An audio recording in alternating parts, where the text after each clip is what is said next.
Centre Hoshiarpur. लाल किताब में चंद्र शनि के बारे में एक बड़ा अच्छा चैप्टर लिखा गया है। इसमें चार चीज़ें समझ में आती हैं कि नंबर एक, अगर नेक हो तो उसके क्या फल होंगे, अगर वो मंदा है तो उसके क्या फल होंगे। यहाँ पर तीन कुंडली बनाई गई हैं, उसमें नेक का भी बताया जाएगा और मंदे का भी बताया जाएगा कि कैसे ये मंदा करते हैं। वैसे चंद्रमा शनि अगर इकट्ठे हों कुंडली में तो इसको चंद्र ग्रहण भी कहते हैं, और ग्रहण के समय इसका उपाय जो है वो करने के लिए बताया जाता है।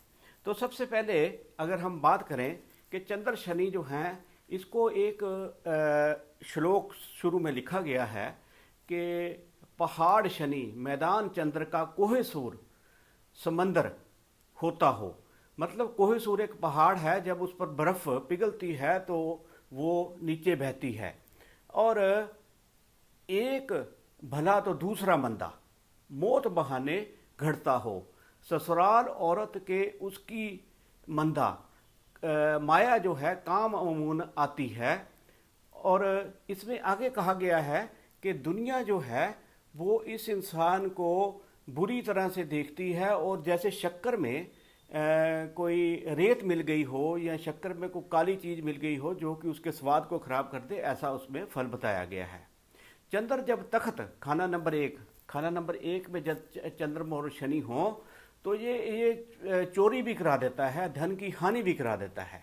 तो इसमें चार बातें हमने आज डिस्कस करनी है कि चमड़े का बटुआ या लोहे के बक्स में माया कब नहीं रखनी हमने, और नंबर दो, बच्चों पर अगर सांप को मारा जाए तो बच्चों पर उसका क्या असर और कैसे पड़ेगा। नंबर तीन, अगर किसी औरत के साथ दूसरी औरत के साथ अपनी औरत के बगैर संबंध बनाए जाएं तो उसका क्या फल होगा, और आंखों में मोतिया जैसे है वो कैसे वो आएगा। तो इसमें दोनों मुश्तरका में, वैसे इनको अंधा घोड़ा कहा गया है लाल किताब में, कि दरिया में बहता हुआ मकान, इस तरह से दोनों का फल मंदा ही माना जाता है। तो 44 साल तक 44 ईयर्स तक ये दोनों इकट्ठे माने जाते हैं, मुश्तरका माने जाते हैं। अब बात करते हैं नेक हालात की। नेक हालात अगर खाना नंबर एक में अगर हो तो उसको कहते हैं कि सूर्य शनि मुश्तरका का खाना नंबर 10 में जो फल है वो बताया गया है कि जैसे किसी के सूर्य और शनि इकट्ठे खाना नंबर 10 में हो तो उसका उपाय करना चाहिए, क्योंकि शनि और सूर्य जो हैं वो इसके साथ दोनों ही ग्रहण तो बनते हैं, मगर चंद्रमा और शनि और सूर्य और शनि का 10 के साथ उसने मेल किया है अगर पहले भाव में हो। तो खाना नंबर 2 में कहता है कि घोड़ा काला या कुआं लगाते सब उम्दा होता है।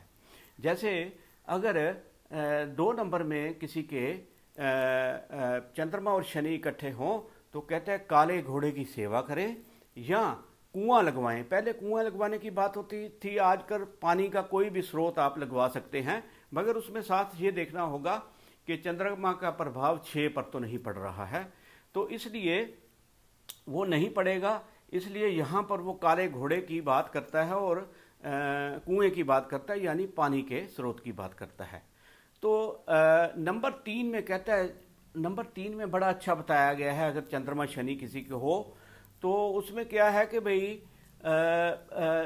उसमें कहता है बेशुमार दौलत होगी 3 में।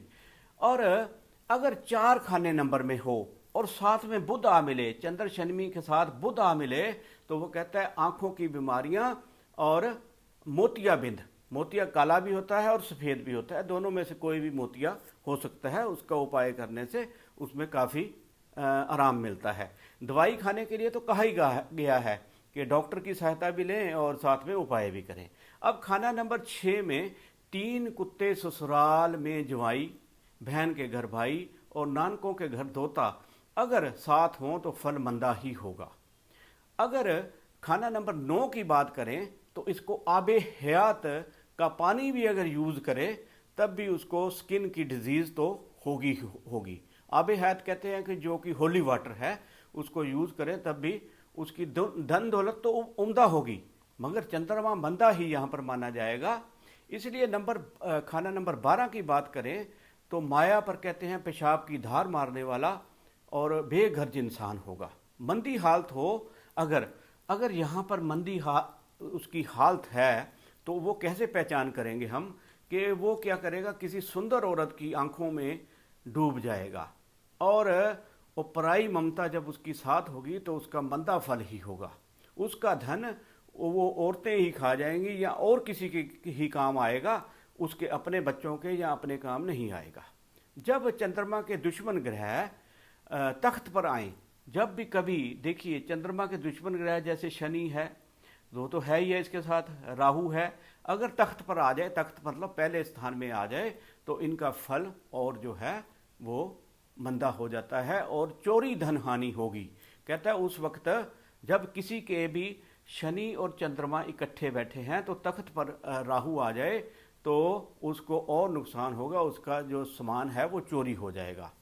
तो इसके लिए उन्होंने कहा है कि शनिश्चर के मकान सूर्य से उल्ट, तो इसमें अंधेरी कोठरी का उसने बताया गया है। सूर्य का शनि के मकान की बात की जाए तो शनि का मकान ऐसा होता है कि पीछे सबसे लास्ट में एक अंधेरी कोठरी जरूर होती है ऐसे मकान में। तो उपाय के लिए वो कहता है 43 दिन सादा पानी मत पिए, उसमें कुछ नींबू डाल ले, कुछ उसमें लिमका डाल ले, दूध डाल ले, कुछ भी उसमें डाल ले। अब उसके साथ एक और उपाय लिखा गया है जो कि बड़ा एक विषय है शोध का, कि सांप को दूध पिलाएं, मगर सांप दूध पीता नहीं है क्योंकि वो मांसाहारी है। तो चंद्र ग्रहण में बादाम और नारियल जल प्रवाह करें, इसके लिए भी बताया गया है इसका उपाय, तो इससे ये ठीक हो जाता है। अब बात करें कि खाना नंबर 1 में सूर्य शनि का मंदा असर जो खाना नंबर 10 में लिखा गया है कि क्यों तोहमत लगे। तोहमत कैसे कि जैसे शनि चंद्रमा अगर 10वें खाने में हैं तो यहाँ पर सूर्य शनि का भी असर होगा और उस इंसान को तोहमत लगेगी कोई ना कोई, क्योंकि वो उसको खराब करेगी। तोहमत का मतलब है उस पर ब्लेम लगेगा कोई। खाना नंबर 2 में अगर मंदा हो तो मौत हादसे में या हथियारों से होगी। नंबर 3 में अगर मंदा हो चंद्रमा और शनि तो कहता है संदूकची होगी, संदूकची मतलब संदूक होगा मगर धन से खाली। केतु का उपाय मददगार, यानी लाल फिटकरी जमीन में दबाएं। अगर चंद्रमा शनि 4 में मंदा प्रभाव दे रहे हैं तो अब कहता है खूनी कुआं होगा, मगर सूर्य 1, 7 या 10 में सूर्य ना हो तो मंदा फल होगा ही होगा। अब खाना नंबर 5 की बात करें तो धन दौलत औलाद हो मंदा, दुखिया मुसीबत मरता हो, आगजनी के वाकयात होंगे और सांप को मरवाए, तो ये सारे जो मंदे फल हैं उसके देखने को मिलते हैं। अगर शनि और चंद्रमा तीनों इकट्ठे 6 में हों तो 3 कुत्तों से सावधान। कहता है ससुराल के घर जवाई और बहन के घर भाई और धोता नानकों में हो तो इनसे दूर रहें तो ठीक रहता है। अगर 7 में हो किसी के शनि में चंद्रमा तो काली मिर्च और दूध का प्रयोग रात को मत करें, क्योंकि काली मिर्च अगर और दूध के साथ अगर रात को ली जाएगी तो उसकी आंखों में मोतियाबिंद उतरेगा, काला और सफ़ेद दोनों उतर सकते हैं। नंबर 8 में अगर शनि चंद्रमा हो किसी के तो कहता है उम्र 36, 18, 9 साल, मतलब 9वें साल, 18वें साल और 36वें साल शनि की वस्तुओं पर मंदा असर होगा। जैसे कोई व्यापार कर रहा है शनि का तो उस पर मंदा असर है, नज़र कमज़ोर हो जाएगी, बिल्कुल ख़त्म भी हो सकती है, इसलिए मंदा असर उसका 8 में प्रभाव देखने को मिलता है। अगर शनि और चंद्रमा खाना नंबर 9 में मंदा असर दे रहे हों तो आबे हयात भी मिले तो कहता है तब भी जिस्म पर छाले होंगे। अगर 9 में हो तो आबे हयात का मतलब जो कि पानी मैंने बताया कि बहुत अच्छा पानी होता है जिसको पीने से अमृत वाटर जिसको कह देते हैं, अमृत है वो पानी, जो होली वाटर जो है वो भी नुकसान करेगा। खाना नंबर 10 में हो अगर तो कहता है तोमत तो लगे लगे मगर कर्जा बहुत होगा, माया दौलत के कुएं में भी हो तो ऐसे व्यक्ति का चंद्र शनि के होते हुए खाली ही हो जाएगी। इसलिए चंद्रमा शनि का योग अच्छा नहीं माना जाता, उसको ग्रहण भी माना जाता है। इसमें उपाय भी करने जरूरी हैं मगर दूसरे ग्रहों को साथ में देखना पड़ता है कि उनका क्या उपाय किया जाए जिससे कि इसका मंदा फल जो है वो अच्छा हो जाए इंसान के। ये उनके लिए है जिनकी कुंडली में ये योग इकट्ठा हो, सबके लिए नहीं है। तो अगर आपका कोई भी सवाल हो तो आप कर सकते हैं। सत श्री अकाल।